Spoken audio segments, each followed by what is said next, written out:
Aloha!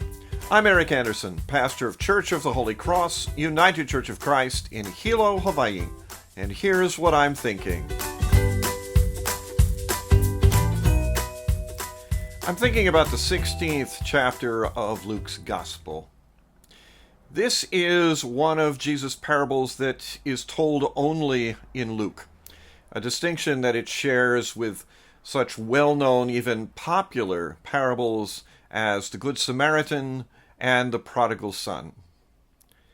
I would not describe this one as popular. I wouldn't describe it as well-known. This is a story that we don't repeat very often. It's not hard to see why. It is the story of the rich man and Lazarus. The rich man was wealthy. He lived in a great house. He enjoyed his food. Lazarus was a poor man and ill. He lived outside the rich man's door.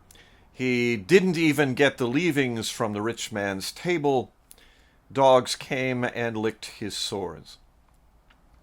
Unlike most of Jesus' stories, this one continued after the death of its characters.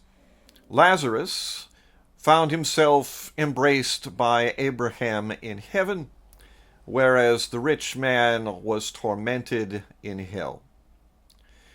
The rich man asked if a warning could be given to his brothers so that they would not make the same mistakes as he had and also end up in torment.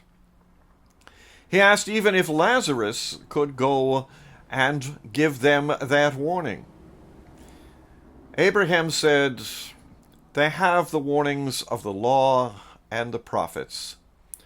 They will not pay attention even if someone were to return from the dead." It's hard to find a story of Jesus that is more pointed amongst a bunch of very pointed stories indeed. The Good Samaritan and the Prodigal Son are both fairly pointed stories. And it is difficult to find a story that we so gladly forget, conveniently forget, when we are the ones in the place of the wealthy man. When we are confronted by the Lazaruses of the world. When we have good things and someone else does not.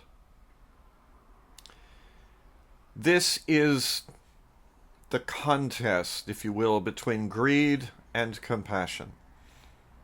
All too often in this world, greed wins. The desire for possessions, the desire for comfort, the desire for security.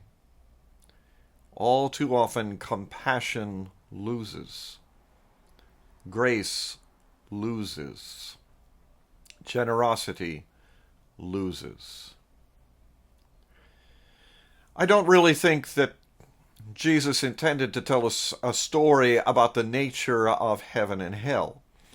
He used the conceptions of the time to make his point.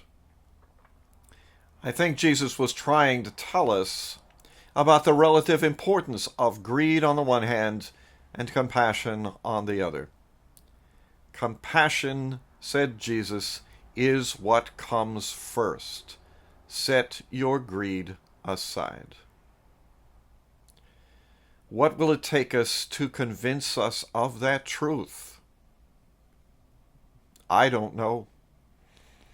Jesus may have known, but notice how pointed the ending of that story is. They'll not be persuaded even if someone returns from the dead. And in this world in which greed so often wins, how can we say that Jesus was wrong? That's what I'm thinking. I'm curious to hear what you're thinking. Send me an email or leave me your thoughts in the comment section below. I'd love to hear from you. From Church of the Holy Cross, UCC in Hilo, Hawaii, that's what I'm thinking.